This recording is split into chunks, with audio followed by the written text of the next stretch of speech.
Bismillah, Alhamdulillah, Assalamu alaikum wa rahmatullah.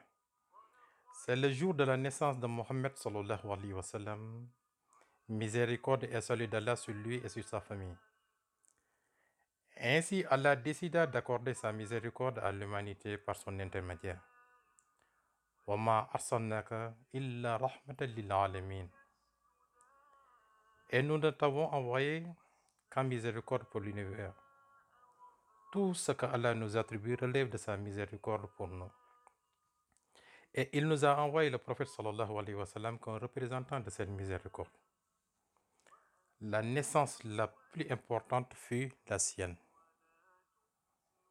L'accouchement le plus aisé fut celui de sa mère. Quand le prophète sallallahu alayhi wa sallam naquit ce jour-là, sa mère Amina dit à propos de ce jour: le ciel s'est illuminé et j'ai vu à travers cette lumière les palais de Cham, comme si son règne et sa nation allaient s'étendre sur le Cham. Quel événement auquel assiste l'humanité! Le nouveau-né fut remis à son grand-père Abdul Muttalib. Son père mourut avant sa naissance. Lorsque le nouveau-né fut remis à son grand-père Abdul Muttalib, celui-ci le porta, le sentit et l'embrassa. Puis, il partit tourner autour de la Kaaba avec lui, sallallahu alayhi wa sallam. Les anges dans le ciel prient sur lui et même le Seigneur, le puissant, le majestueux, prie sur lui. Abdul Muttalib porta le nouveau-né pour tourner autour de la Kaaba. Il entra avec lui dans la Kaaba, content, heureux, joyeux et réjoui de la venue du nouveau-né. Puis, il l'amena auprès de sa mère, qui connut une immense joie à la naissance. Le grand-père le remit à sa mère Amina en lui disant: je l'ai appelé Mohammed. Quelle joie pour l'humanité ce jour-là. On commençait à chercher une femme pour allaiter Mohammed sallallahu alayhi wa sallam. À ce moment-là, des femmes de la tribu Banu Sa'd ibn Bakr vinrent à la Mecque cherchant des enfants à allaiter, et parmi ces femmes, il y avait une femme appelée Alimatu as-Sadiya. Il était sur sa monture un âne. Cette année fut une année de sécheresse et de famine. Il n'avait jamais connu une telle année. Alima fut accompagnée de son époux Al-Haris ibn Abd al-Uzza. Il y avait aussi un nouveau-né. Alima dit: je n'avais pas dans mon sein de quoi satisfaire mon enfant. Comment peut-elle aller chercher à allaiter un autre enfant? Mon fils pleurait de faim toute la nuit et on ne pouvait pas dormir la nuit, tellement il pleurait. Alors, comment peut-elle chercher à allaiter un autre enfant? Elle dit: nous sommes arrivés à la Mecque et on proposa à toutes les femmes d'allaiter le messager d'Allah subhanahu wa ta'ala, sallallahu alayhi wa sallam, et refusèrent toutes quand elles apprirent qu'il était orphelin de père. Que pourrait faire de son grand-père ou sa mère en contrepartie? Elle dit: j'ai dit à mon époux, par Allah, je n'ai pas envie de revenir sans enfant devant mes amis. Elle dit: j'ai pris Mohammed sallallahu alayhi wa sallam contre mon gré, certes, mais je n'avais trouvé personne d'autre. Je l'ai pris, miséricorde et salut d'Allah sur lui. Puis j'ai rejoint ma caravane pour retourner dans mon pays. Dès que je l'ai posé sur mes jambes, il a pris mon sein et il a tété jusqu'à être rassasié. J'ai donné le sein à son frère Souhaïl, qui en paradis Abu Sufyan, était le frère de l'aide du prophète sallallahu alayhi wa sallam, l'enfant affamé, et il a tété jusqu'à ne plus avoir faim. Puis ils ont dormi.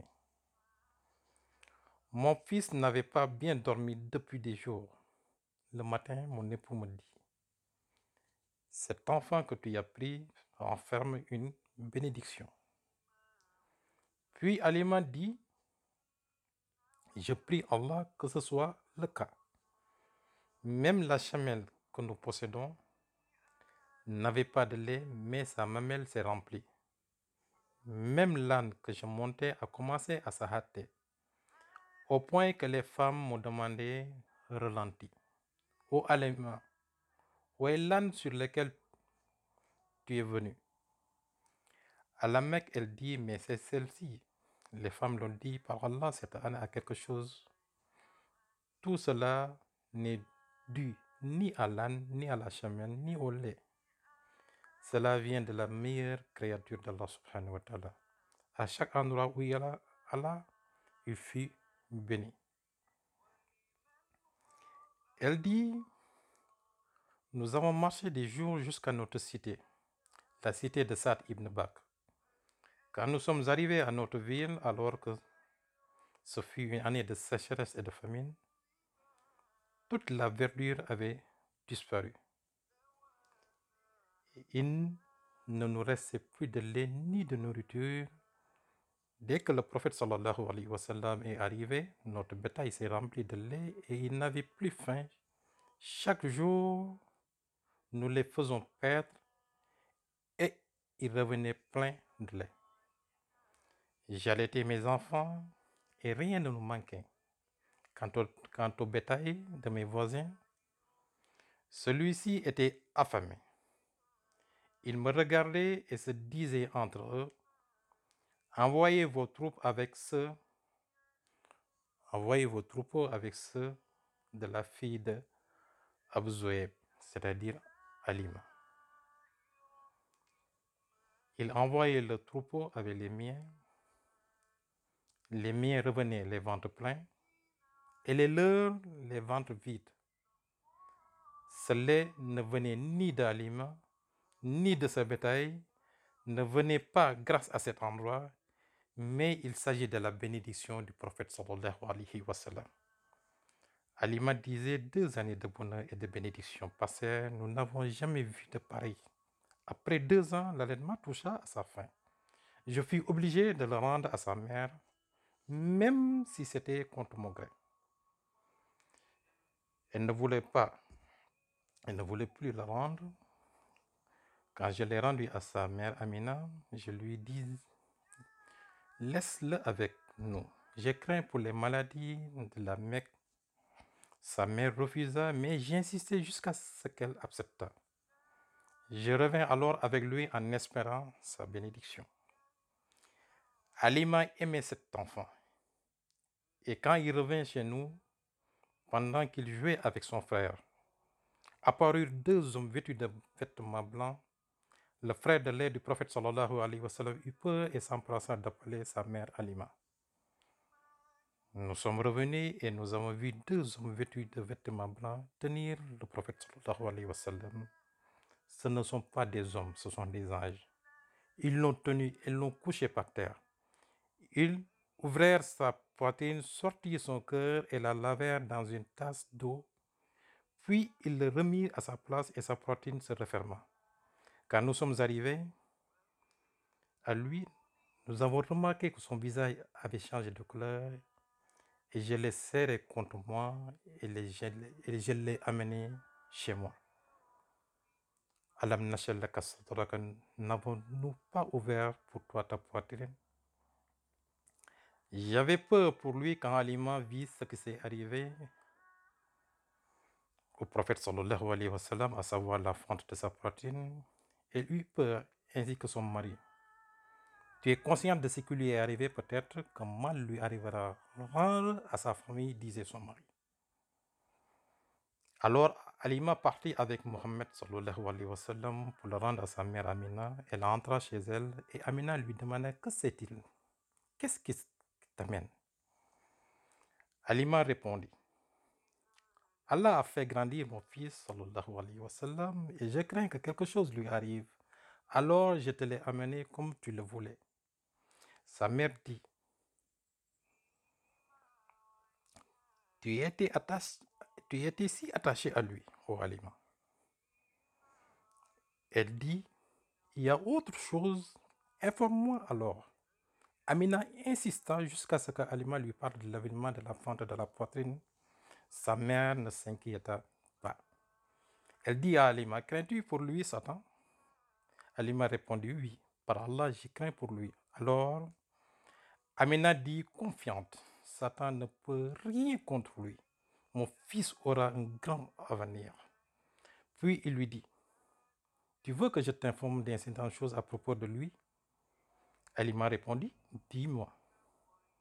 Amina dit, quand j'étais enceinte de lui, j'ai vu sortir une lumière qui a illuminé les palais de Borsa Rocham et j'ai jamais entendu parler d'une grossesse aussi facile que la mienne. Cet enfant aura un grand avenir. Le prophète sallallahu alayhi wa sallam vécut sous la tutelle de sa mère jusqu'à l'âge de 6 ans. Quand il atteignit l'âge de 6 ans, sa mère voulut lui faire plaisir, alors elle l'amena chez ses oncles, les fils de Adib ibn Ad-Najjar à Médine. Elle voyage avec lui de la Mecque à la Médine alors qu'il avait 6 ans. Quel beau et magnifique enfant. Sa vie fut joyeuse. Il alla chez ses oncles, puis ils le virent. Quelle belle lumière sort de ce petit visage. Après avoir eu la joie de ses oncles et de les voir de même qu'ils eurent plaisir de le voir, sa mère Amina bint Wahab décida de revenir de nouveau avec lui à la Mecque. Ils sortirent de Médine pour le chemin dans une région appelée Abwa. Sa mère sentit une fatigue et tomba malade. En ce moment, Allah subhanahu wa ta'ala prit son âme. Kulli nafsin zalikatun maut. Chaque âme goûtera la mort. Le vivant ferme les yeux du mort pendant que le mort lui donne l'occasion d'ouvrir les yeux. Au revoir et au prochain épisode, Inch'Allah. Allahumma salli ala Sayyidina Muhammadin wa ala alihi wa sahbihi wa salim.